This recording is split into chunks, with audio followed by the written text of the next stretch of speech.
Então, domingo passado, nós falamos sobre compramos a missão. Compramos a missão. É o tema, né? O tema de missões é esse, compramos a missão. O texto bíblico está em Mateus, capítulo 28, de 16 a 20, nós temos ali a mensagem, o texto bíblico. A ideia desta mensagem, esse texto bíblico, ele aparece em vários outros lugares da Bíblia, com diferentes palavras, mas a mensagem é a mesma. E hoje nós vamos ler um texto que fala sobre a importância de cumprir a missão, tem o mesmo conteúdo, com palavras diferentes, que está no Evangelho de Marcos, capítulo 16. E nós vamos ler os versículos 15 e 16. Essas palavras são palavras de Jesus, como aquelas palavras lá de Mateus. Como os irmãos sabem, e os irmãos sabem, né? Quantos evangelhos nós temos no Novo Testamento? 4 evangelhos, né? É o Evangelho de Mateus, Evangelho de Marcos, Evangelho de Lucas e Evangelho de João. Na verdade, no grego, a língua que foi escrito o Novo Testamento, diz que o Evangelho é segundo Mateus, ou de acordo com Mateus, é katá, a palavra lá no grego, evangelion, katá, aí tem o nome do escritor. Então, é o Evangelho de acordo com Mateus, de acordo com Marcos, de acordo com Lucas, de acordo com João. Não é que eles sejam contraditórios, mas eles se completam. Eles se completam. É como se, depois do culto de hoje, as pessoas saíssem daqui e fossem entrevistadas ali fora, e o entrevistador perguntasse: qual foi o assunto que o pastor pregou? Talvez nós tivéssemos apenas um tipo de resposta apenas, ou não? Diferentes respostas, e todas poderiam ser verdadeiras. Então seria a resposta segundo João, segundo Maria, segundo Pedro. Então, esta variação que nós temos no texto bíblico sobre os evangelhos, sobre o evangelho de Jesus, antes, elas não são contraditórias, elas são mutuamente enriquecedoras. Então Jesus disse para a sua igreja, para os seus apóstolos: ide por todo o mundo, pregai o evangelho a toda criatura. Vamos parar aí, né? Vamos repetir juntos o que Jesus disse? Ide por todo o mundo, pregai o evangelho a toda criatura. É muito interessante essa palavra de Jesus, né? Eu vou acabar usando isso daqui.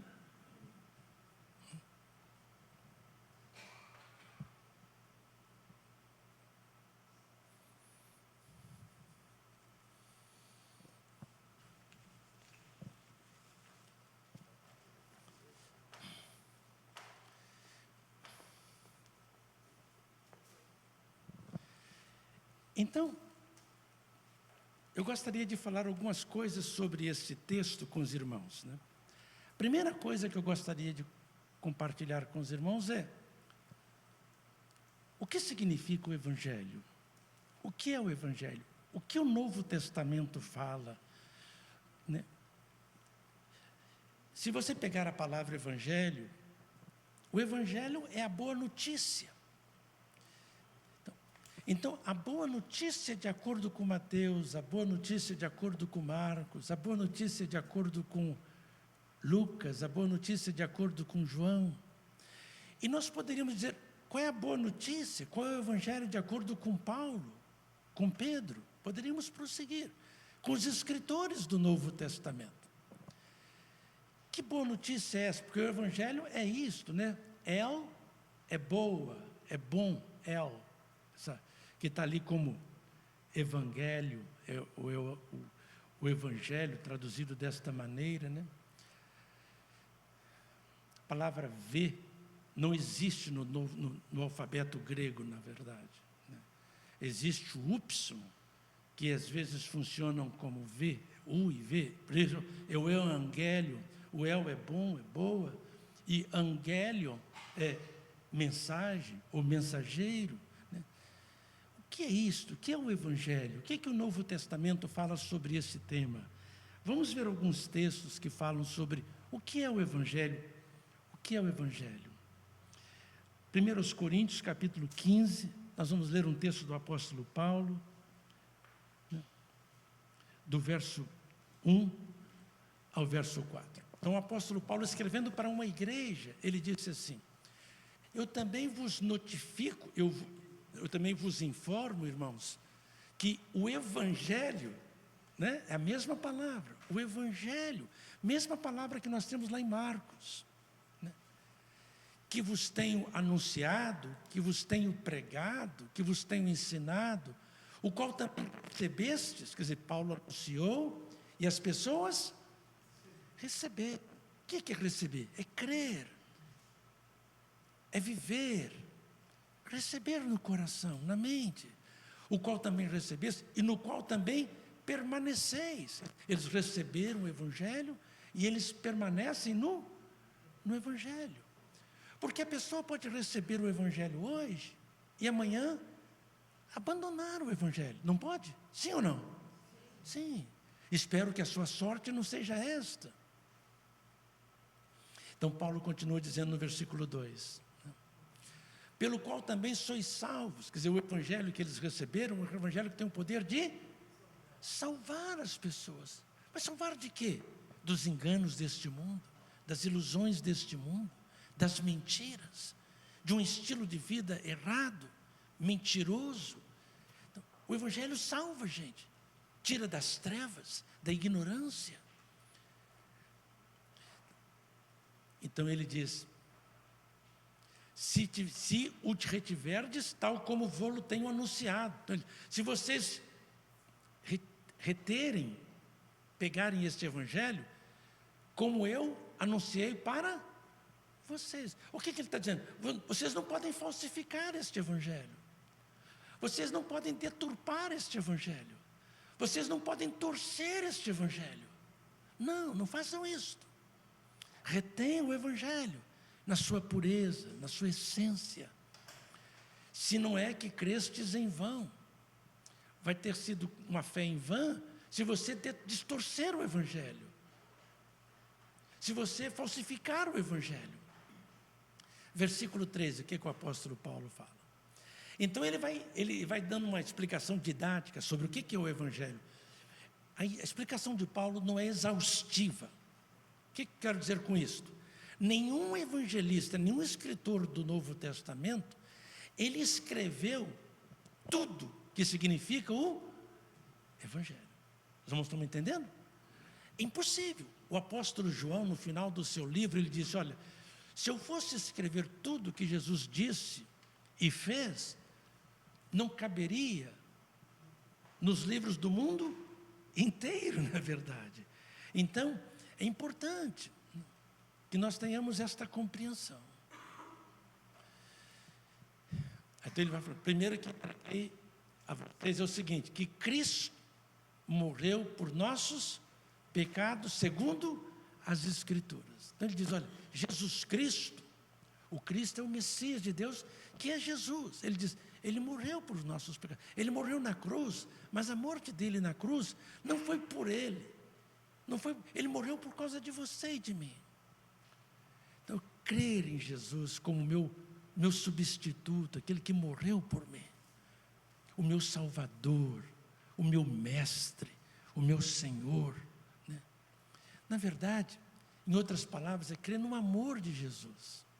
Versículo 4, ele diz, e que Jesus não apenas morreu, mas ele foi sepultado. E que ressuscitou ao terceiro dia, segundo as Escrituras. Então, isso faz parte do Evangelho. Nós cremos que Jesus morreu. Nós cremos que ele foi sepultado. E nós cremos que ele ressuscitou. Deus o ressuscitou. E Deus o constituiu o Messias, o Salvador e o Senhor.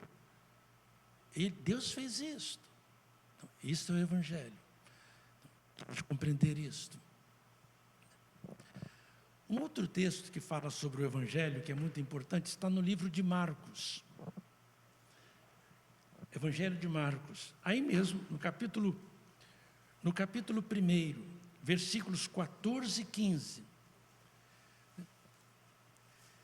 O texto bíblico diz assim: e depois que João aí é o João Batista, não João o apóstolo, foi entregue à prisão, Jesus começou o ministério dele. Jesus percebeu com a prisão de João Batista que o ministério de João Batista tinha chegado ao final e que agora era a hora dele entrar em cena. João era aquele precursor que preparou o caminho do Senhor, o caminho de Jesus.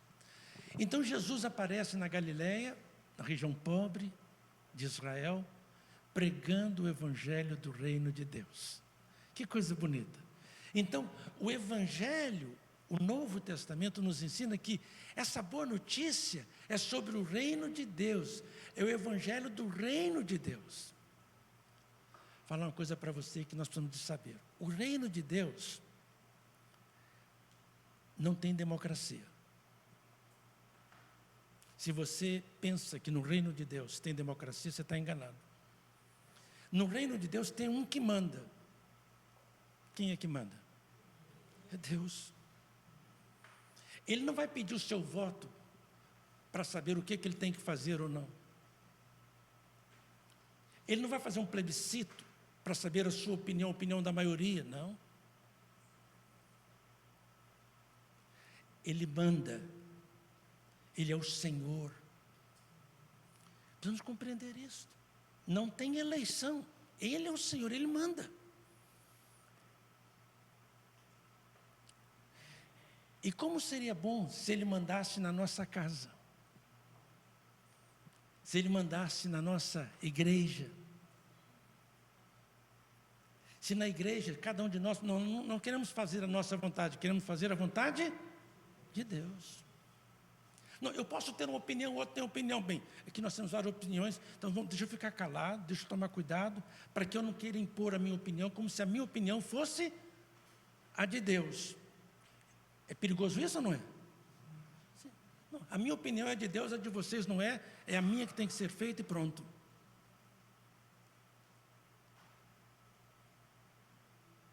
Precisamos saber qual é a vontade de Deus. E precisamos de aprender a sermos humildes com isto. O orgulhoso, presunçoso, dificilmente ele vai saber viver em família ou na igreja, porque vai querer sempre impor a sua opinião. Então, Jesus veio pregando o Evangelho do Pai dele, do reino de Deus. Então, o Evangelho é sobre o reino de Deus, é o reino dele, né?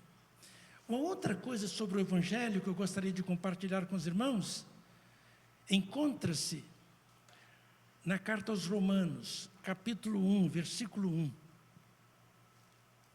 O apóstolo Paulo diz: Paulo, servo de Jesus Cristo, chamado para apóstolo, separado para de Deus. Eu estou separado pelo Evangelho de Deus.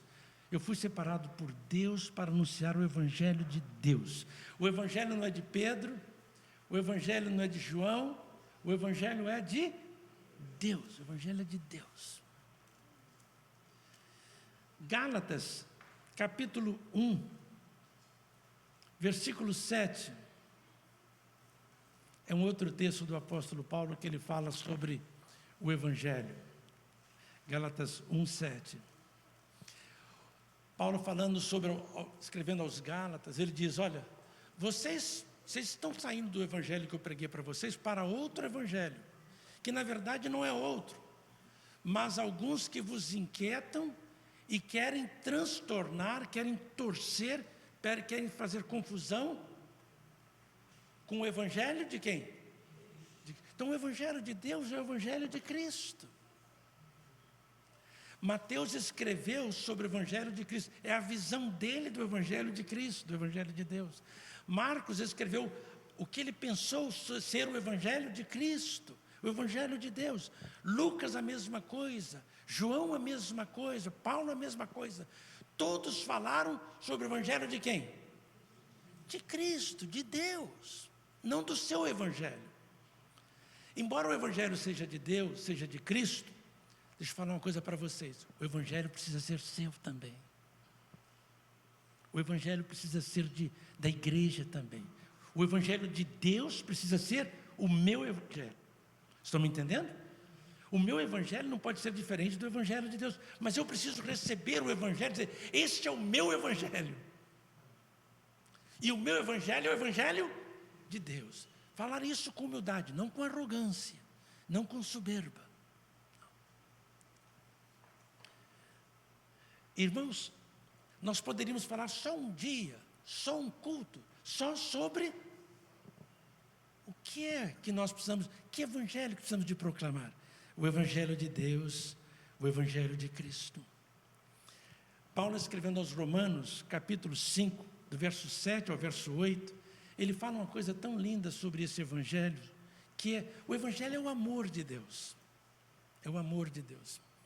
Paulo disse assim, porque apenas alguém morrerá por um justo, pois poderá ser que pelo bom alguém ouse morrer. Vamos fazer uma pausa aí. É possível que algum dos irmãos aqui, não sei se vai acontecer, se seria fato, alguém estaria pronto para morrer por uma pessoa justa. Uma pessoa é justa, eu não quero que ela morra, eu vou morrer no lugar dela. Paulo diz, é possível que isso aconteça. É possível. Embora eu não saiba se isso aconteceu algum dia na história. Mas aí Paulo continua, e no versículo 8 ele diz, mas Deus prova o seu amor para conosco, em que Cristo morreu por nós, sendo nós ainda bons ou maus? Maus. Deus morre por nós, sendo nós maus, sendo nós injustos. Se Deus morre por vocês, sendo você injusto, você tem essa compreensão, puxa vida, Deus morreu por mim. Que amor! O Evangelho é esse amor de Deus. O que é que ele escreveu aos Coríntios? Que Cristo morreu pelos nossos pecados. E agora ele diz mais claramente, com outras palavras, olha, pode ser que alguém queira morrer por uma pessoa boa, por uma pessoa justa, mas Deus, ele está escrevendo para os romanos, não para os coríntios agora, diz, Deus, ele prova o Evangelho dele, a boa notícia é esta, ele morre por mim, que sou uma pessoa má. Ele diz, eu sou uma pessoa má, eu não sou uma pessoa boa, eu sou o pior dos pecadores, eu sou o pior dos pastores, da ordem dos pastores batistas do Brasil, dos pastores do Rio de Janeiro, do Brasil inteiro, do mundo inteiro. E Deus morreu por mim.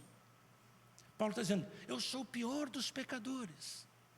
E Cristo morreu por mim. Será que você pode dizer isso? Eu sou o pior dos pecadores? Você diz, não, eu não sou tanto assim não. Tem pessoa bem pior, aqui dentro da igreja mesmo, né? Porque tem gente que faz assim. Não, eu não sou o pior não. Aí aponta, aquele dali é pior, aquela dali é pior, não, aquele de lá é pior. Não tem gente que pensa assim? Foi isso que Paulo pensou dele? Não, não foi isso. Não foi isso que ele pensou dele. Quando nós abrimos a carta dele, a primeira carta a Timóteo, capítulo 1, versículo 15, o apóstolo Paulo falou para Timóteo, quem ele era. Timóteo era um discípulo de Paulo. Ele diz, esta é uma palavra fiel, Timóteo, e digna de toda aceitação. Cristo Jesus veio ao mundo para salvar quem? Os pecadores, aquelas pessoas que fazem coisas erradas, os transgressores, dos quais eu sou o principal, eu sou o principal dos pecadores. Imagina bem se lá em casa, minha esposa e eu, meus filhos, se todos nós tivéssemos consciência de que nós somos a pior pessoa na família, que os outros todos são generosos para conosco. Que bom que minha esposa é generosa comigo, como eu erro. Que bom que os meus filhos são generosos comigo, como eu cometo erro. Nossa convivência seria boa ou ruim? Seria boa. Se a mesma coisa a Rosilane pensasse dela, e a mesma coisa que os meus filhos pensassem dele. E aqui na igreja, se todos tivéssemos essa consciência, que pessoa ruim que eu sou, eu poderia ser mais tolerante, mais paciente, mais amoroso. Deveria criticar menos, julgar menos, condenar menos, ou não fazer essas coisas. Com isto, eu quero falar sobre aqueles que anunciam o Evangelho. Primeiro, quando nós explicamos um pouquinho sobre o que é o Evangelho. O Evangelho é de quem? É de Deus? É de Cristo? O Evangelho é o amor de Deus? É a morte e ressurreição? É o ensino de Jesus? O Evangelho é Jesus. O Evangelho é Jesus. O Evangelho é Jesus. Jesus é o amor de Deus. Mas quem anuncia? Para quem que Jesus disse? Vocês vão para o mundo inteiro e vocês anunciam o Evangelho. Para quem que ele falou isso? Para gente perfeita? Para gente muito inteligente? Não. Ele falou para pessoas simples. Para pessoas como Paulo, ele diz de si mesmo que ele era o quê? O pior dos pecadores. Quando nós abrimos a primeira carta do apóstolo Paulo aos Coríntios, no capítulo 15, no versículo 8 e 9, nos versículos 8 e 9, o apóstolo Paulo disse assim, que Jesus Cristo, ele vai falando que Jesus apareceu para muitas pessoas, e ele falou que lá no final da lista, ele diz, ele apareceu também a mim, como se fosse uma pessoa nascida fora de tempo, como uma pessoa que fosse tirado lá do ventre morto do judaísmo, com ferro, arrancado lá de dentro, que não queria sair daquela situação, daquelas trevas daquele ventre. Ele arrancou-me de lá. Foi assim que Jesus fez conosco. Paulo diz, olha, ele foi assim comigo. O último que viu Jesus, eu fui o último da lista. Não tinha ninguém pior do que eu. Eu era lá o último. E ele me tirou. Versículo seguinte, o que ele fala mais? Porque eu sou o menor dos apóstolos. Sou o menor dos apóstolos. Que não sou digno de ser chamado apóstolo. Eu não sou digno de ser chamado apóstolo. Porque eu persegui a igreja de Cristo, a igreja de Deus. Pessoa que tem aquela consciência de culpa.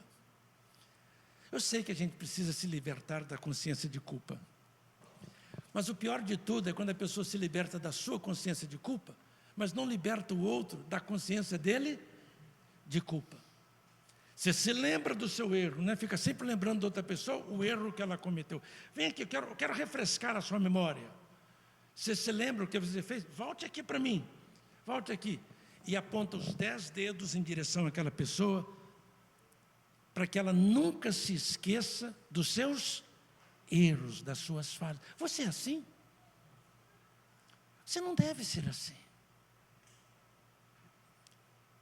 Paulo estava com a consciência dos seus erros. Que coisa terrível que eu fiz, que coisa nojenta que eu fiz, que coisa feia que eu fiz. Eu não sei se você tem uma consciência assim, de uma coisa estúpida que você fez, com seu filho, com a sua filha, com seu cônjuge, com seu pai, com a sua mãe. Que coisa triste. Mas eu quero dizer para você, que Jesus ama você. Ele não aprova a coisa estúpida que você fez, mas Ele ama você. Jesus chama pessoas assim, que estão esmagadas por uma consciência de culpa, uma coisa errada que fizeram, uma coisa errada talvez que estejam fazendo. Jesus ama essas pessoas, e Jesus salva essas pessoas, e Jesus manda essas pessoas anunciarem o quê?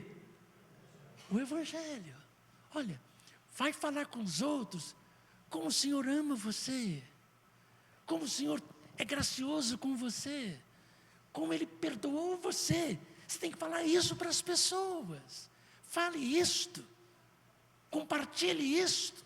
Então você que está aqui hoje, participando deste culto, e que se sente um fracasso, fracassou em alguma área da sua vida, ou esteja fracassando, Deus ama você.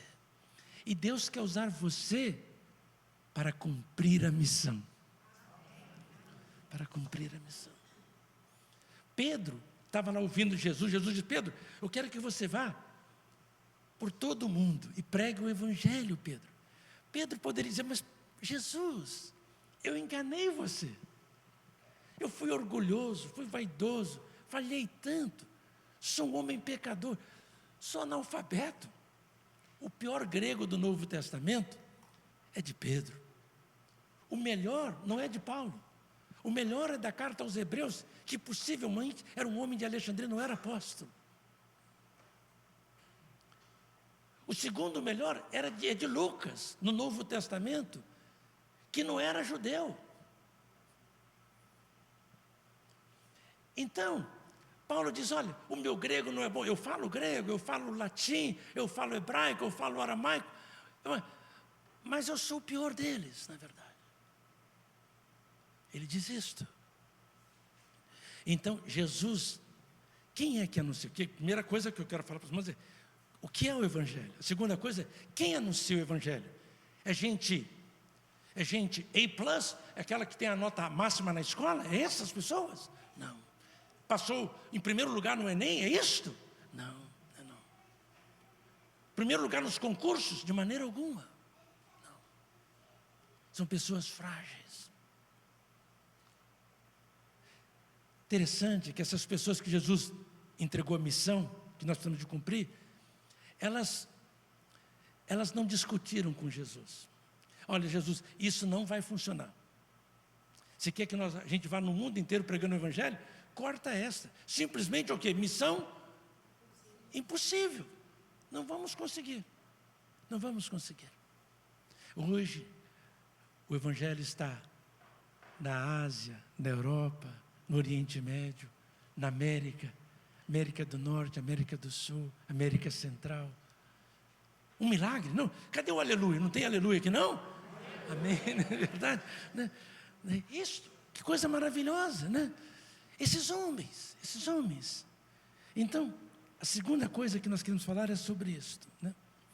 A terceira coisa é: a quem anunciar, né? A quem anunciar o Evangelho? O que o texto lá de Marcos diz? Ide, todo mundo, e pregai o Evangelho. Ele não disse só os ricos. Ele não disse só os pobres. Ele não disse só os brancos. Ele não disse só aos negros. Ele não disse só aos amarelos. Não é verdade? Só os pardos. Não, ele não disse isso. Só os perfeitos. Não, ele disse: pregai o Evangelho a todas as criaturas, todas as pessoas, pobres e ricos, altos e baixos, os que são fisicamente perfeitos, entre aspas, fisicamente imperfeitos, a todas as pessoas. Prega o Evangelho a todas as pessoas, qualquer etnia, qualquer raça, qualquer posição social, a idosos e a crianças também, jovens, adolescentes. Pregue o Evangelho. Todos precisam do Evangelho. Todos precisam. Todos precisam. Então eu gostaria que você começasse a pregar o Evangelho a todas as pessoas. Deixa eu te dar uma sugestão. Comece na sua casa. Comece com seu filho, com a sua filha, com seu cônjuge. Deixa eu te dar uma sugestão. Comece com o seu lar, com seus vizinhos. Faça um culto uma vez por mês na sua casa. Convide a igreja, ou convide só algumas famílias. Convide só algumas famílias. Quero que vocês, minha casa não é muito grande, algumas de vocês, algumas mulheres, alguns jovens. Quero uma vez por mês, uma vez de 2 em 2 meses, uma vez de 3. Aí convida o seu vizinho, porque talvez seu vizinho não venha aqui à igreja, mas ele vai aonde? Na sua casa. Aí chega lá, faça um culto breve, não faça um culto longo não, porque talvez ele não vai gostar de ficar muito tempo lá. Se for pouquinho, mesmo que ele não goste, ele vai ficar feliz. Olha, foi ruim, mas foi pouco, está tudo bem, é minha vizinha, não tem problema não. Não é verdade? Então, faça um culto breve. Aí naquele momento, você pode orar com os vizinhos, com os familiares. Você pode Você pode permitir que a pessoa, você tem algum pedido, quer que nós oremos por você? Ore por esse vizinho, não fique lá fazendo um teatro, não. Seja pessoal, pare com formalidade. Aí você chega perto da pessoa, qual é o seu pedido de oração? Você quer que eu ore pelo seu filho? Se você sabe que você tem um parente na família, você quer que eu ore por ele? Vamos orar. Aí chama a pessoa da igreja, uma pessoa que esteja lá, ou você mesmo, você coloca a mão sobre a pessoa e ore sobre ela. Peça a Deus sobre a vida dela, dá a mão para ela e faça oração. Senhor, essa pessoa aqui está aqui conosco, o filho dela, o neto dela. Aí você vai orar pelo pedido dela, mas ore de verdade. Não seja falso. Você não pode falsificar o evangelho. Não pode orar de mentira, repetindo palavras sem sentir. Não pode fazer isso. Tem que parar de conversa fiada, na verdade. Tem que orar de verdade. Começar a fazer isso na sua casa. Imagina se aqui na nossa igreja, com 100 pessoas, cada pessoa fazendo um culto, uma vez por ano. Uma vez por ano. Quantos cultos nós vamos ter no ano? 100 cultos. 100 cultos. Você não precisa levar a igreja toda, não leve não. Porque talvez algum vai chegar lá querendo só comer, na verdade. Não pode acontecer isto? Sim ou não? Pode acontecer isto. Aí você convida uma pessoa e pode avisar, não vai ter comida. Não vai ter comida.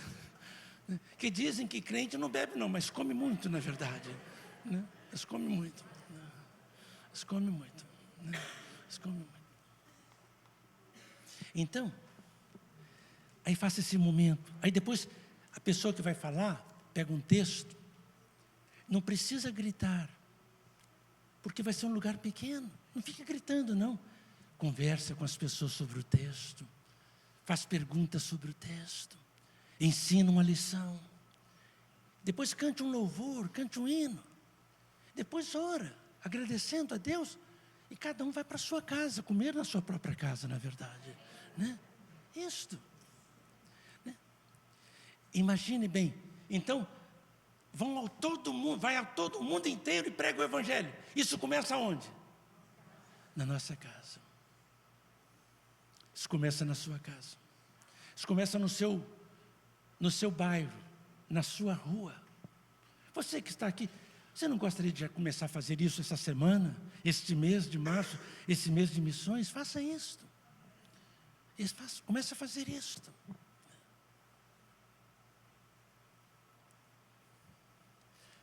Uma outra coisa que eu gostaria de falar é sobre como cumprir a missão. Como cumprir a missão. Meus irmãos, o cumprimento da missão a missão precisa ser cumprida com fé.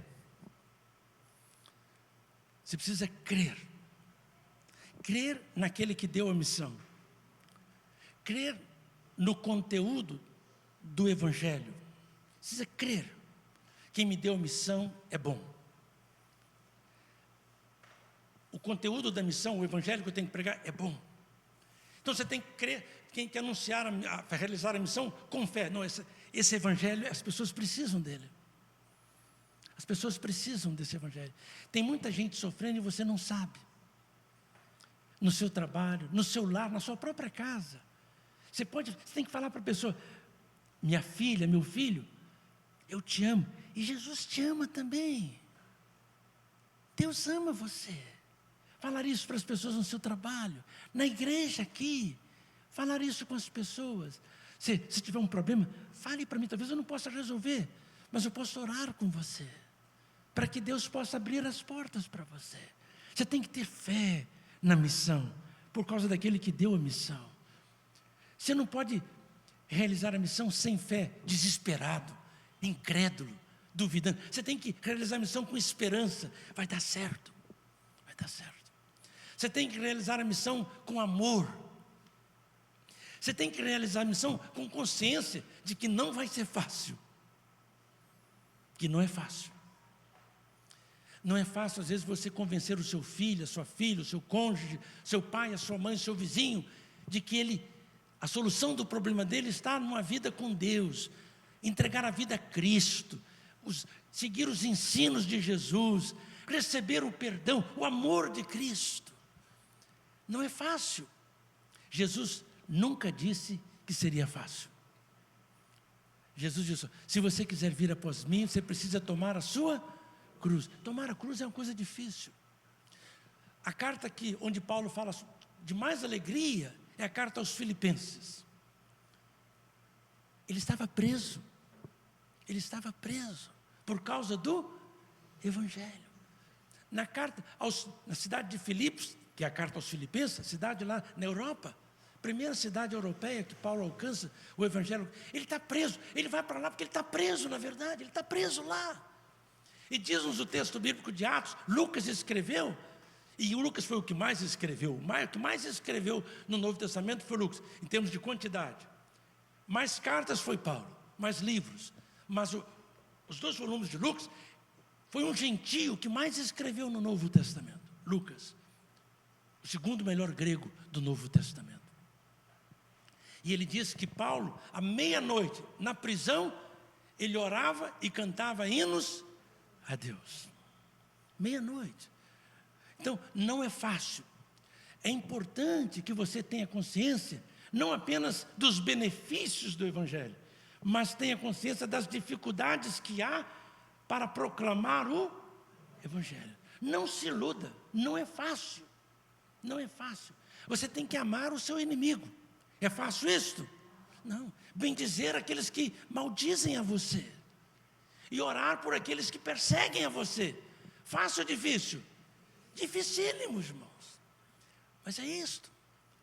Mas você tem os benefícios, claro, o amor de Deus, o perdão de Deus, a comunhão de Deus, a sabedoria de Deus, que Ele vai te dando para você falar, para você fazer silêncio, para você agir. Essas coisas. Tem os benefícios. Mas é importante que a gente compreenda isto. Que não é fácil. Como anunciar? Anunciar com esperança, com fé, com amor, com consciência de que a missão tem as suas dificuldades, tem os seus problemas. Por isso é que nós encontramos Jesus falando: ser fiel até a morte, até a morte. Cumprir a missão que Jesus nos deu, essa missão, ela é maior, ela é mais séria, ela é mais difícil do que a criação do céu e da terra. A missão que Jesus nos deu é maior do que criar os céus e a terra. É fácil criar os céus e a terra? Não. Essa missão é mais difícil ainda. Por quê? Por que ela é mais difícil? Porque a missão de Cristo é fazer de você, fazer do João um novo João. Fazer da esposa uma nova esposa, do marido um novo marido, do filho um novo filho. Fácil ou difícil? Difícil. Jesus quer fazer de você uma nova criatura. E quer que você diga para a pessoa: olha, Deus quer fazer de você uma nova mulher, um novo homem, criar uma nova humanidade. Então essa missão de Cristo, cumprir essa missão, é mais séria, mais desafiadora do que criar. Senhor, por favor, me permita que eu crie os céus e a terra. Mas isso está difícil demais, na verdade. Cumprir a missão. Mas não é impossível. Por que não é impossível? Porque quem nos deu a missão é Jesus. E nós vamos fazer a missão não na nossa própria força. Nós vamos fazer a missão e cumprir a missão não com a nossa própria inteligência. Nós vamos cumprir a missão em nome de Jesus. Em nome de Jesus. Pedro e João no templo, quando viu um homem mendigo, um homem pedinte, um homem aleijado, pedindo esmola, Pedro disse, e João, os dois disseram: nós não temos prata nem ouro, mas o que temos nós te damos. Em nome de Jesus, levante e ande. Levante e ande. Então nós vamos cumprir a missão, não no nosso próprio nome, mas no nome de Jesus. Não no nosso poder, mas no poder do Espírito Santo de Deus. Não com a nossa própria inteligência.